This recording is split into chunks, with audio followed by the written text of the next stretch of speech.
Hard Times by Charles Dickens, Book the First, Sowing, Chapter 9, Sissy's Progress. Sissy Jupe had not an easy time of it between Mr. McChoakumchild and Mrs. Gradgrind, and was not without strong impulses in the first months of her probation to run away. It hailed facts all day long, so very hard, and life in general was open to her in such a closely ruled ciphering book that assuredly she would have run away, but for only one restraint. It is lamentable to think of, but this restraint was the result of no arithmetical process, was self-imposed in defiance of all calculation, and went dead against any table of probabilities that any actuary would have drawn up from the premises. The girl believed that her father had not deserted her. She lived in the hope that he would come back, and in the faith he would be made the happier by her remaining where she was. The wretched ignorance with which Jupe clung to this consolation, rejecting the superior comfort of knowing, on a sound arithmetical basis, that her father was an unnatural vagabond, filled Mr. Gradgrind with pity. Yet, what was to be done? McChoakumchild reported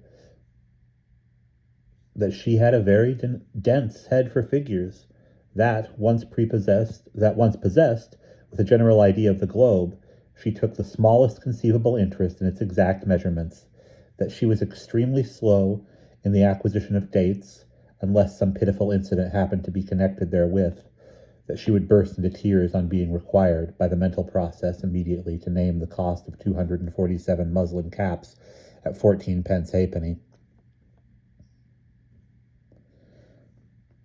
that she was as low down in the school as low could be, that after 8 weeks of induction into the elements of political economy, she had only yesterday been set right by a prattler 3 feet high for returning to the question, "What is the first principle of this science?" The absurd answer, "To do unto others as I would they should do unto me." Mr. Gradgrind observed, shaking his head, that all this was very bad, that it showed the necessity of infinite grinding at the mill of knowledge, as per system, schedule, blue book report, and tabular statements A to Z, and that Jupe must be kept to it. So Jupe was kept to it, and became low-spirited, but no wiser. "It would be a fine thing to be you, Miss Louisa," she said one night when Louisa had endeavored to make her perplexities for next day something clearer to her. "Do you think so?" "I should know so much, Miss Louisa. All that is difficult to me now would be so easy then." You might not be the better for it, Sissy," Sissy submitted after a little hesitation. "I should not be the worse, Miss Louisa," to which Miss Louisa answered, "I don't know that."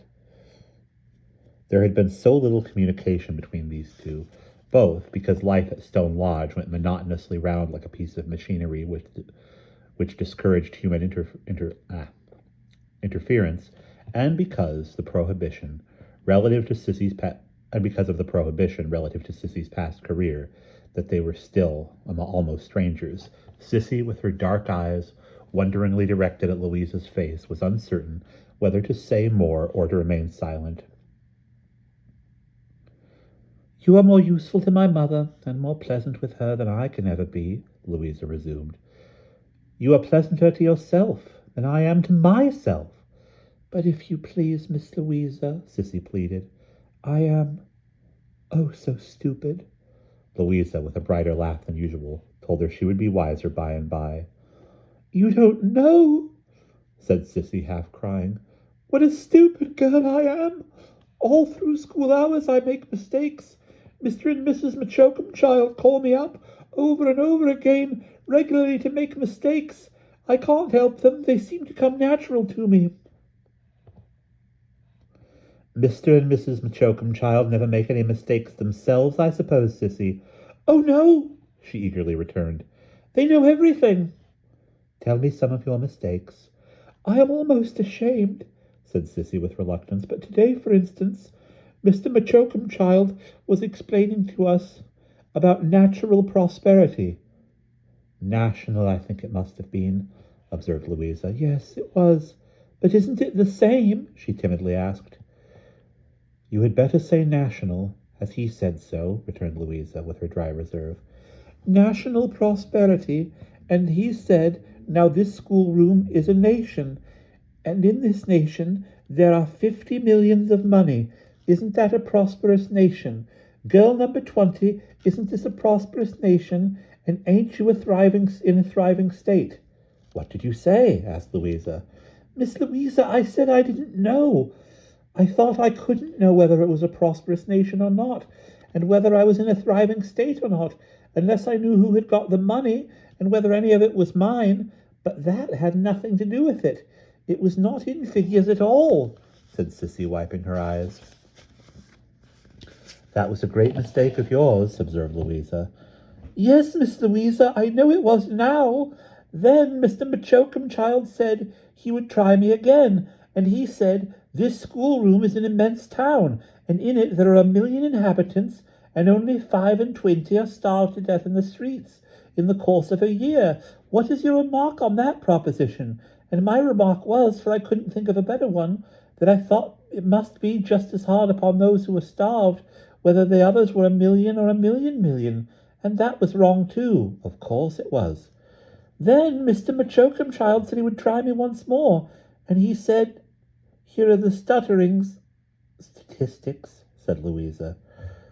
Yes, Miss Louisa, they always remind me of stutterings, and that's another of my mistakes, of accidents upon the sea, and I find, Mr. Machocumchild said, that in a given time 100,000 persons went to sea on long voyages, and only 500 of them were drowned or burnt to death. What is the percentage? And I said, Miss... Here Sissy faintly sobbed, as confessing with extreme contrition her greatest error. I said it was nothing. Nothing, Sissy, nothing, miss. To the relations and friends of the people who were killed, I shall never learn, said Sissy. And worst of all is, that although my poor father wished me so much to learn, and although I am so anxious to learn because he wished me to, I am afraid I don't like it. Louisa stood, looking at the pretty modest head as it drooped abashed before her until it was raised again to glance at her face. Then she asked, Did your father know so much himself that he wished you to be well taught too, Sissy? Sissy hesitated before replying, and so plainly showed her sense that they were entering on forbidden ground that Louisa added, No one hears us, and if anyone did, I am sure no harm could be found in such an innocent question. No, Miss Louisa, answered Sissy, upon this encouragement, shaking her head. Father knows very little indeed. It's as much as he can do to write, and it's more than people in general can do to read his writing, though it's plain to me. Your mother. Father says she was quite a scholar. She died when I was born. She was... Sissy made a terrible communication nervously. She was a dancer. Did your father love her? Louise asked these questions with a strong, wild, wandering interest, peculiar to her, an interest gone astray, like a banished creature, and hiding in solitary places. Oh, yes, as dearly as he loves me. Father loved me first. For her sake, he carried me about with him when I was quite a baby.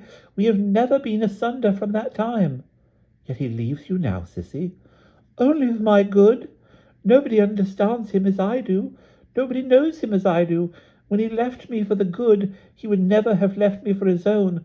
I know he was almost broken-hearted with the trial. He will not be happy for a single minute till he comes back. Tell me more about him, said Louisa. I will never ask you again. Where did you live? We travelled about the country, and had no fixed place to live, and father's a... Sissy whispered the awful word. A clown. To make people laugh, said Louisa with a nod of intelligence. Yes, but they wouldn't laugh sometimes, and then father cried. Lately they very often wouldn't laugh, and he used to come home despairing. Father's not like most. Those who didn't know him as well as I do, and didn't love him as dearly as I do, might believe he was not quite right. Sometimes they played tricks upon him, but they never knew how he felt them, and shrunk up, and when he was alone with me. He was far, far timider than they thought. And you were his comfort through everything? She nodded, with the tears rolling down her face. I hope so, and father said I was. It was because he grew so scared and trembling, because he felt himself to be a poor, weak, ignorant, helpless man. Those used to be his words. That he wanted me so much to know a great deal and be different from him. I used to read to him to cheer his courage, and he was very fond of that. They were wrong books. I am never to speak of them here, but we didn't know there was any harm in them. And he liked them, said Louisa, with a searching gaze on Sissy all this time. Oh, very much. They kept him many times from what did him real harm, and often of a night he used to forget all his troubles in wandering, whether the Sultan would let the lady go on with the story, or would have her head cut off before it was finished. And your father was always kind? To the last? Asked Louisa, contravening the great principle and wondering very much. Always, always, returned Sissy, clapping her hands. Kinder and kinder than I can tell. He was angry only one night, and that was not to me, but Merrylegs, she whispered the awful fact, is his performing dog.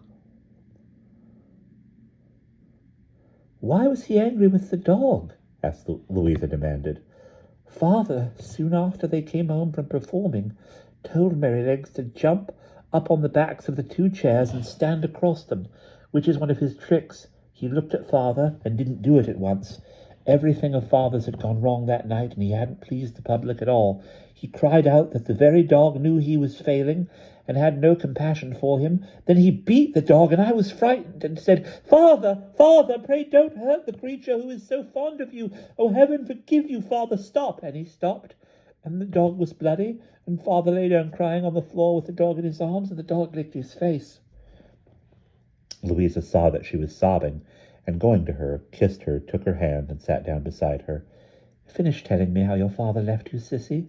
Now that I have asked you so much, tell me the end. The blame, if there is any blame, is mine, not yours. Dear Miss Louisa, said Sissy, covering her eyes and sobbing yet, I came home from the school that afternoon, and found poor father just come home too, from the booth, and he sat rocking himself over the fire, as if he was in pain, and I said, Have you hurt yourself, father? He did as he did sometimes, like they all did, and he said, A little, my darling. And I said, and when I came to stoop down and look up at his face, I saw that he was crying. The more I spoke to him, the more he hid his face. And at first he shook all over and said nothing but, My darling and my love. Here Tom came lounging in and stared at the two with a coolness not particularly savoring of interest in anything but himself, and not much of that at present. I am asking Sissy a few questions, Tom, observed his sister. You have no occasion to go away, but don't interrupt us for a moment, Tom, dear. Oh, very well, said Tom. Only father has brought old Bounderby home. I want you to come into the drawing-room, because if you come, there's a good chance of old Bounderby's asking me to dinner, and if you don't, there's none. I'll come directly. I'll wait for you, said Tom, to make sure. Sissy resumed in a lower voice. At last poor father said that he had given no satisfaction again, and never did give any satisfaction now that he was a shame and a disgrace, and I should have done better without him all along. I said all the affectionate things to him that came into my heart, and presently he was quiet, and I sat down by him and told him all about the school and everything that had been said and done there. When I had no more left to tell, he put his arms round my neck and kissed me a great many times. Then he asked me to fetch some of the stuff he used for the little hurt he had, and to get it at the best place, which was at the other end of town from there. And then, after kissing me again, he let me go. When I had gone downstairs, I turned back that I might be a little bit more company to him yet, and looked in at the door and said, Father dear, shall I take Merrylegs? Father shook his head and said, No, Sissy, no, take nothing that's known to be mine, my darling. And I left him sitting by the fire.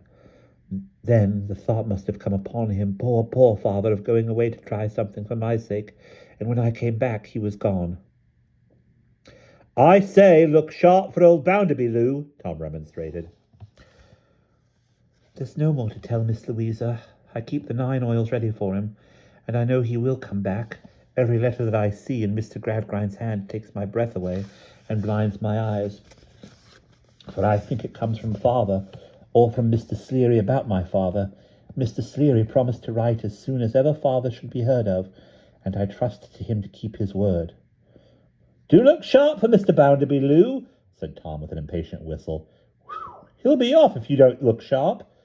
After this, whenever Sissy dropped a curtsy to Mr. Gradgrind in the presence of his family, and said in a faltering way, I beg your pardon, sir, for being troublesome, but have you any letter yet about me? Louisa would suspend the occupation of the moment, whatever it was, and look for the reply as earnestly as Sissy did, and when Mr. Gradgrind regularly answered, No, Jupe, nothing of the sort, the trembling of Sissy's lip would be repeated in Louisa's face, and her eyes would follow Sissy with compassion to the door. Mr. Gradgrind usually improved these occasions by remarking, when she was gone, that if Jupe had been properly trained from an early age, she would have been remonstrated herself on the sound principles and baselessness of these fantastic hopes. Yet it did seem, though not to him, for he saw nothing of it, as if fantastic hope could take as strong a hold as fact. This observation must be limited exclusively to his daughter. As to Tom, he was becoming that not unprecedented triumph of calculation which is usually at work on number one. As to Mrs. Gradgrind, if she said anything on the subject, she would come a little way out of her wrappers like a feminine dormouse and say, Good gracious, bless me, how my poor head is vexed and worried by that girl Jupe so perseveringly asking over and over again about her tiresome letters. Upon my word and honour, I seem to be fated and destined and ordained to live in the midst of things that I am never to hear the last of. It really is the most extraordinary circumstance that it appears as if I never was to hear the last of anything. At about this point, Mr. Gradgrind's eye would fall upon her, and under the influence of that wintry piece of fact, she would become torpid again. And that is the end of chapter 9.